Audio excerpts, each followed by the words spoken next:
Hi friends, మన third batch eggs పొదగేస్తున్నాం friends. మన ఫస్ట్ బ్యాచ్ వచ్చి 3 months దగ్గరలో ఉన్నాయి. సెకండ్ బ్యాచ్ 1.5 month ఉన్నాయి. థర్డ్ బ్యాచ్ ఎగ్స్ పొదగేద్దాం ఫ్రెండ్స్. నేను ఎప్పుడు ఏ కాలమైనా ఇసుకే వాడతాను ఫ్రెండ్స్. ఇసుకలో మనం కింద కదలకుండా టైర్ వేసుకొని దీంట్లో ఇసుకేసుకొని రెండు ఎండుమిరపకాయలు, కొంచెం యాపాకు, దీంట్లో సైడ్లో ఏమన్నా చీమలు లాంటివి లేకుండా కొంచెం గమేషన్ వేసుకోవాలి ఫ్రెండ్స్.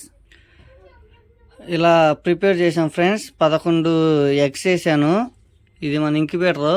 ఎక్కువ కనుక ఉంటే దీంట్లో సగం వేసి 2 కలిపేసేవాడిని. ఇప్పుడు ప్రస్తుతానికి 11 ఉన్నాయి. ఇలా ఒక ఐరన్ ఓస్ ఏదన్నా ఈ సైడ్ అమ్మడి పెట్టుకుంటే మంచిదని పెద్దోళ్ళు చెబుతారు ఫ్రెండ్స్. గుడ్లకి డ్యామేజ్ తగలకుండా సైడ్కి పెట్టుకోవాలి.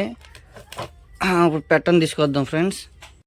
ఈ ఎగ్స్ మీద మార్కింగ్స్ ఎందుకు పెట్టానంటే, ఇంక్యుబేటర్లో అయితే మనం డైలీ ఒక 3 times ఇలా రొటేషన్ చేసుకోవడం కోసం పెట్టుకునే వాళ్ళం ఫ్రెండ్స్. ఇందులో కూడా కోడి మనకి తిప్పుతుందా లేదా కొంచెం ఐడెంటిఫికేషన్ ఉంటుంది. అది తిప్పినా తిప్పపోయినా మనం డైలీ సాయంత్రం పూట కానీ మధ్యాహ్నం పూట కానీ ఒక 1/2 hour వదిలినప్పుడు మనం ఒకసారి ఎగ్స్ ఇలా రొటేషన్ చేసుకుంటూ ఉంటే 90% వరకు హ్యాచింగ్ బాగుంటాయి ఫ్రెండ్స్. ఎక్కువ శాతం సగం సైడ్ పిల్ల తయారయ్యి సగం సైడ్ తయారవకుండా పోతూ ఉంటాయి. పెట్ట గుడ్లని తిప్పకపోవడం వల్ల ప్రాబ్లం వస్తుంది. ఖాళీ కూడా ఎక్కువ లేకపోవడం వల్ల పెట్ట తిరగలేకపోతుంది. ఖాళీ ఎక్కువ ఉండేది చూసుకొని మనం డైలీ వదిలినప్పుడల్లా ఒకసారి ఇలా కదుపుకుంటే చాలా హ్యాచింగ్ పర్సంటేజ్ చాలా బాగుంటుంది ఫ్రెండ్స్.